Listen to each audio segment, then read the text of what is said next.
და როდესაც იხილეს იგი მღვდელმთავრებმა და მსახურებმა, აყვირდნენ და თქვეს: ჯვარსაცვი იგი. უთხრა მათ პილატემ: წაიყვანეთ იგი თქვენ და ჯვარსაცვით, რადგან მე ვერ პოულობ მასში ბრალს. ხოლო ისინი ყვიროდნენ და ამბობდნენ: წაიყვანე და ჯვარსაცვი იგი. უთხრა მათ პილატემ: თქვენი მეფე ჯვარს ვაცვა?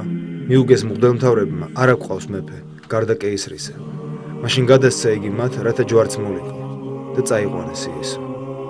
და იტვირთა თვითონ თავისი ჯვარი და გავიდა თხემის ადგილზე, რომელსაც ეწოდა ებრაულად გოლგოთა, სადაც ჯვარს აცვეს იგი და მასთან ერთად სხვა ორი, აქეთ და იქით, ხოლო შუაში იესო.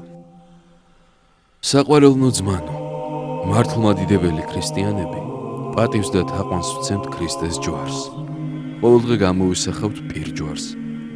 ჯვრით შევამკობთ სახლს და ყველა გამორჩეულ ადგილს, რათა ყოველთვის ჩვენ თვალწინ იყოს ჯვარი. მაგრამ დღეს განსაკუთრებულად ვცემთ თაყვანს და დღესასწაულობთ. თეოდორიტე კვიპრელის თანახმად, მოციქულთა სწორმა და ღვთისმოყვარე დედოფალმა ელენემ გამოიწია და იპოვა ის ადგილი, სადაც უფალმა მთელი მსოფლიოსთვის ინება ჯვარზე ვნება. მან მაშინვე ბრძანა ადგილის გაწმენდა და აქ 3 ჯვარი აღმოჩნდა. მაშინვე ყველა მირწმუნა, რომ სახარებაში გადმოცემულ ჯვრებს მიაგნეს. მაგრამ რომელ მათგანზე გააკრეს მაცხოვარი, ეს არავინ იცოდა. მაშინ იერუსალიმის მთავარეპისკოპოსმა მაკარიმ ერთი ქალბატონისთვის ილოცა, რომელიც დიდი ხნის განმავლობაში მძიმე დაავადებით იტანჯებოდა და შემდეგ მოგრძალებით 3-ვე ჯვარს მცირედით შეახო. იქ მყოფებმა მაშინვე იხილეს სასწაული. ქალბატონი მყისიერად განიკურნა მძიმე სენისგან. ისტორიკოს სოზომენის ცნობით, ჯვარს მიცვალებული შეახეს და იგი მაშინვე გაცოცხლდა. ამ ამბის შესახებ ხმა ყველგან გავრცელდა და მრავალი ადამიანი მივიდა მის სანახავად. ამის შემდეგ კი მთავარეპისკოპოსმა მაკარიმ ცხოველმყოფელი ჯვარი გამოსაჩენ ადგილზე აღმართა, რათა მორწმუნეთათვის შესაძლებლობა მიეცა ეს სიწმინდე ეხილათ. მთელი ეგ მყოფი ერი მუხლებზე დაეცა და შიშითა და სიხარულით თაყვანისცა მაცხოვრის ჯვარს. საყვარელნო ძმანო, ქრისტეს ჯვარცმით ჯვარი ჯოჯოხეთისა და სიკვდილზე ძლევის, მარადიული ცხოვრებისათვის ბრძოლის იარაღად იქცა. იგი ყოველ ქრისტიანს მიეცა და მის წინაშე ზრწის ყოველი ბილწი სული. სწორედ მაცხოვრის ჯვარცმის შედეგად გახდა შესაძლებელი კაცობრიობის გამოხსნა პირველქმნილი ცოდვისაგან, სიკვდილის მოკვდინება. მაცხოვარმა სიკვდილი ჯვარზე დაამსჯვალა და მარადიული სიცოცხლე მოუტანა ადამიანს. მისი წმინდა ჯვარით დაემხო სიკვდილი, დაირღვა პირველ მშობელთა ცოდვა, გაგვეხსნა 64-ის კარი, დაუბრუნდით პირველ ყოფილ ნეტარებაში. მაცხოვარმა უფლის შვილებად დაგვადგინა მისი მემკვიდრეები. საყვარელო ძმაო, ქრისტეს განკაცებამდე ჯვარი უკანასკნელ ავაზაკთა და რჯულის დამრღვევთა ყველაზე მძიმე და სამარცხვინო სასჯელის აღსასრულებელი იარაღი იყო. ჯვარზე გაყრა არ იყო მარტო ჯოჯოხეთურ ტკივილთან დაკავშირებული. იგი უმეტესად ადამიანის შემარცხვენელ და დამამცირებელ საქმედ იყო მიჩნეული. ამიტომ ზულდა ჯვარი როგორც საშინელი და არასასურველი. ჯვარი იყო ნიშანი ტანჯვისა და წამებისა. ახლა კი ის საგანია თაყვანისცემისა. უწინ ჯვარი იყო ნიშანი შერცხვენისა და დამცირებისა. ახლა ის სიმბოლოა დიდებისა და გამარჯვებისა. ჯვარი იყო საშუალება სიცოცხლის დასრულებისა. ახლა ის სათავეა ყველას ხსნისა და გადარჩენისა, ჩვენი დაუსრულებელი სიცოცხლისა და ნეტარებისა. საყვარელნო ძმანო, როგორ მოხდა, რომ ერთ დროს საძულველი და საშინელი ჯვარი კაცთა სადიდებელი და სათაყვანებელი გახდა?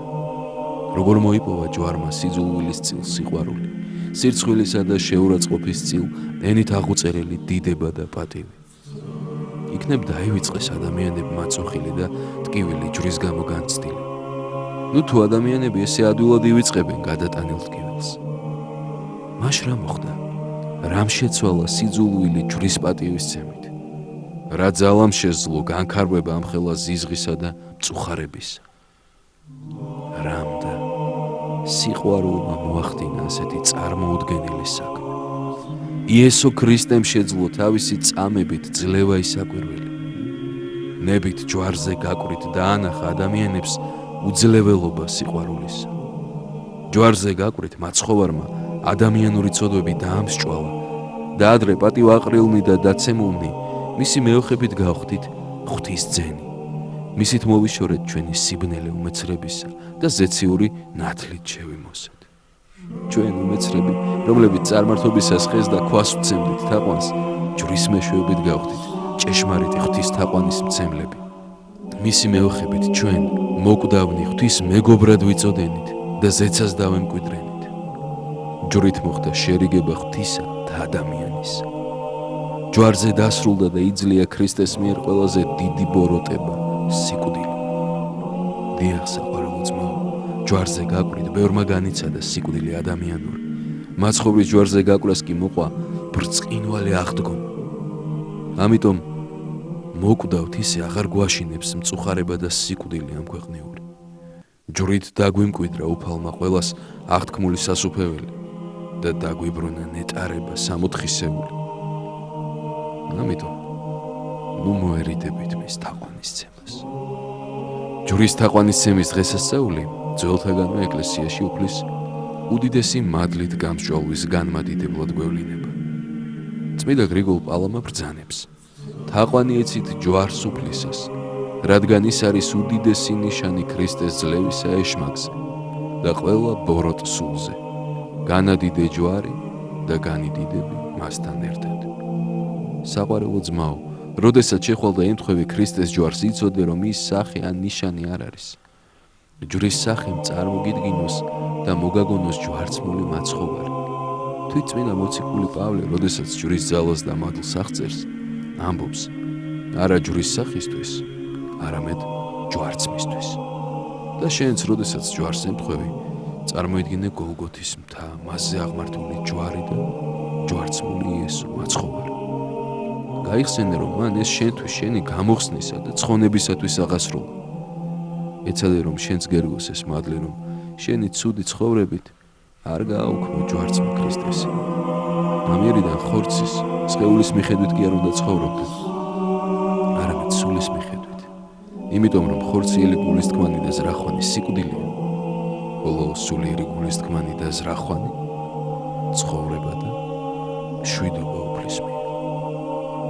თუკი ჩვენ უზრუნველად ვცხოვრობთ ცოდვებში, ამით კვლავ და კვლავ ჯვარს ვაცმევთ ჩვენს უფალს და გოლგოთის სიმწარეს განვუმზადებთ მას. იმ ჟამინდელმა მისმა მტანჯველებმა არ იცოდნენ, რომ ის მათი მაცხოვარი აღთქმული მესია იყო. ეს რომ სცოდნოდათ, მაშინ არც ჯვარს აცვავდნენ. ჩვენ კი ვიცით უფალი ჩვენი იესო ქრისტე და მაინც ჩვენი ცოდვებით გამუდმებით ვტანჯავთ მას. იფიქრე ამის შესახებ, საყვარელო ძმაო. მოусმინე შენ სინდის, განიწმინდე ლოცვითა და წრფელი სინანულით. თუ არ შეინანებ, თუ არ ეცდები, რომ სიწმიდით იცხოვრო, მაშინ გაქარწყლება შენთვის ეს მადლი. ღმერთი ძალით არავის ეწყობებს. თავად ჩვენ უნდა დავიწყოთ ძიება სიწმიდისა და ცხონების და მაშინ მოგვეცემა შემწეობა მაცხოვრის ჯვრით. ამინ.